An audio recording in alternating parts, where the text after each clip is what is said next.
हाल की बात कही है कि जीवन मिलना भाग्य की बात है, मृत्यु होना समय की बात है और मृत्यु के बाद भी लोगों के दिलों में जीवित रहना कर्मों की बात है।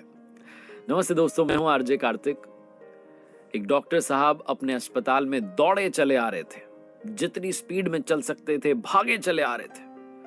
ऑपरेशन थिएटर वाली लॉबी में आए तो उन्हें 5-6 लोगों ने घेर लिया और सुनाने लगे कि अस्पताल खोल लिया है, अपने आप को क्या समझते हो, अब आ रहे हो, हम इतनी देर से इंतजार कर रहे हैं, आपको कोई सुध नहीं है, आपको कोई चिंता नहीं है, हमारा बच्चा ऑपरेशन थिएटर में, हम इंतजार कर करके थक गए, आप अब आ रहे हो। डॉक्टर साहब ने कहा, आप मुझे जाने दीजिए, मुझे काम करना है। वो लोग सुनाए जा रहे थे कि डॉक्टर साहब आपका बेटा होता तो क्या आप इतने आराम से आते, आप भाग कर आते, आप जल्दी आते, आप ये करते वो करते, बहुत कुछ कह दिया डॉक्टर साहब को। डॉक्टर साहब ने कोई रिएक्ट नहीं किया, वो दौड़े चले गए ऑपरेशन थिएटर में। 1-1.5 घंटे तक ऑपरेशन चला। उसके बाद जब बाहर निकले तो वापस इन 5-6 लोगों ने घेर लिया कि क्या हुआ क्या। उन्होंने कहा बच्चा ठीक है, अब जल्द रिकवर करेगा, ऐसा बोल के वो जा रहे थे।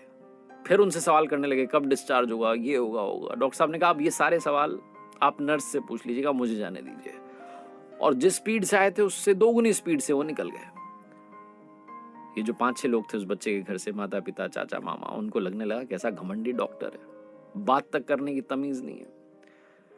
कुछ देर बाद वहां नर्स आई तो नर्स बताने लगी बच्चे के हाल। उन्होंने कहा बच्चे का मत बताओ, पहले ये बताओ कि जो डॉक्टर है ये इतने इगोइस्टिक क्यों, इतने घमंडी क्यों, इतना अहंकार किस चीज का है इनके अंदर, हमें तो ये बताओ। सीधे मुंह बात नहीं करते, आए थे तब हमने पूछा तो जवाब नहीं दे रहे थे, जा रहे हैं तब जवाब नहीं दे रहे हैं। बहुत सारे डॉक्टर्स हैं और ये तो हम मुसीबत में थे इसलिए आपके यहाँ पर आना पड़ा। नर्स रुआसी हो गई, इमोशनल हो गई, कहने लगी कि आप ऐसा मत कहिए, डॉक्टर साहब बहुत अच्छे हैं, बहुत अच्छे दिल के हैं। आपको शायद पता नहीं, आज सुबह एक रोड एक्सीडेंट में इनके बेटे की डेथ हो गई, लेकिन हमारा फर्ज है इन्हें बताना कि कोई पेशेंट आया ऑपरेशन थिएटर में, तो हमने कॉल किया, अपनी ड्यूटी निभाई। हमें लगा था शायद डॉक्टर साहब मना कर देंगे, उन्होंने बिना देरी के, उन्होंने कहा मैं आ रहा हूँ, बिना देरी के वो दौड़े चले आए, ऑपरेशन थिएटर में गए, आपके बच्चे को का ऑपरेशन कर दिया, वो ठीक हो जाएगा, चिंता मत कीजिए। वापस डॉक्टर साहब दौड़ के गए क्योंकि संध्या होने को आई है, शाम होने को आई है और डॉक्टर साहब को अपने बेटे का अंतिम संस्कार करना है। छोटी सी कहानी जिसका सार ये है कि बिना किसी की सिचुएशन समझे हम रिएक्ट कर देते हैं, हम परिस्थिति समझते नहीं है, बस अपनी बात थोप देते हैं और बाद में जब हमें सिचुएशन समझ में आती है तो अंदर ही अंदर गिल्ट महसूस करने लगते हैं।